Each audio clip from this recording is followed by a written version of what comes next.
Digital KTU VC നിയമനത്തിൽ ഗവർണർക്ക് തിരിച്ചടി. വൈസ് ചാൻസലർ നിയമനത്തിലുള്ള പട്ടികയുടെ മുൻഗണനാക്രമം മുഖ്യമന്ത്രി തീരുമാനിക്കണമെന്ന് സുപ്രീം കോടതി. മുഖ്യമന്ത്രി തയ്യാറാക്കുന്ന മുൻഗണനാക്രമം അനുസരിച്ചായിരിക്കണം ചാൻസലറായ ഗവർണർ നിയമനം നടത്തേണ്ടതെന്ന് ഡിവിഷൻ ബെഞ്ച് ഉത്തരവിൽ വ്യക്തമാക്കി. സാങ്കേതിക സർവകലാശാലയുടെയും ഡിജിറ്റൽ സർവകലാശാലയുടെയും സ്ഥിരം VC നിയമനത്തിനായി സുപ്രീം കോടതി കഴിഞ്ഞ ദിവസം പുറപ്പെടുവിച്ച വിധിയുടെ പകർപ്പിലാണ് മുഖ്യമന്ത്രിയുടെ അധികാരം വ്യക്തമാക്കുന്നത്. വൈസ് ചാൻസലർ നിയമനത്തിനായുള്ള പട്ടികയുടെ മുൻഗണനാക്രമം മുഖ്യമന്ത്രി തീരുമാനിക്കണമെന്ന് ജസ്റ്റിസുമാരായ JB പർദിവാല, KV വിശ്വനാഥൻ എന്നിവരടങ്ങിയ ഡിവിഷൻ ബെഞ്ച് ഉത്തരവിൽ വ്യക്തമാക്കുന്നു. ജസ്റ്റിസ് സുധാൻഷു ദുലിയയുടെ അധ്യക്ഷതയിലുള്ള സെർച്ച് കമ്മിറ്റി VC-മാരുടെ നിയമനത്തിനായുള്ള പട്ടിക അക്ഷരമാലക്രമത്തിൽ തയ്യാറാക്കണം. ഈ പട്ടിക ജസ്റ്റിസ് ദുലിയ മുഖ്യമന്ത്രിക്ക് കൈമാറണം.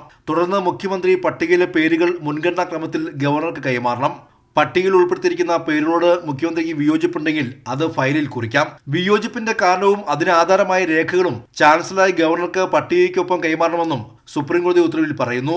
മുഖ്യമന്ത്രി കൈമാറുന്ന പട്ടികയിലെ മുൻഗണനാക്രമം അനുസരിച്ചാകണം ഗവർണർ VC നിയമനം നടത്തേണ്ടതെന്നും സുപ്രീം കോടതി വ്യക്തമാക്കി.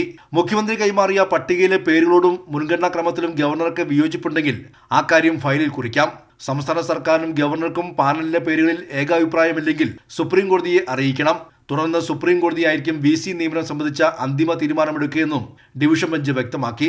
സെലക്ട് കമ്മിറ്റി രൂപീകരണത്തിലും ബംഗാൾ മോഡൽ മാതൃക വേണമെന്ന കേരളത്തിന്റെ ആവശ്യം സുപ്രീം കോടതി അംഗീകരിച്ചിരുന്നു. VC നിയമനത്തിലും സംസ്ഥാനത്തിന് ആശ്വാസവും ഗവർണർക്ക് തിരിച്ചടിയാകുന്നതുമാണ് സുപ്രീം കോടതി ഉത്തരവ്.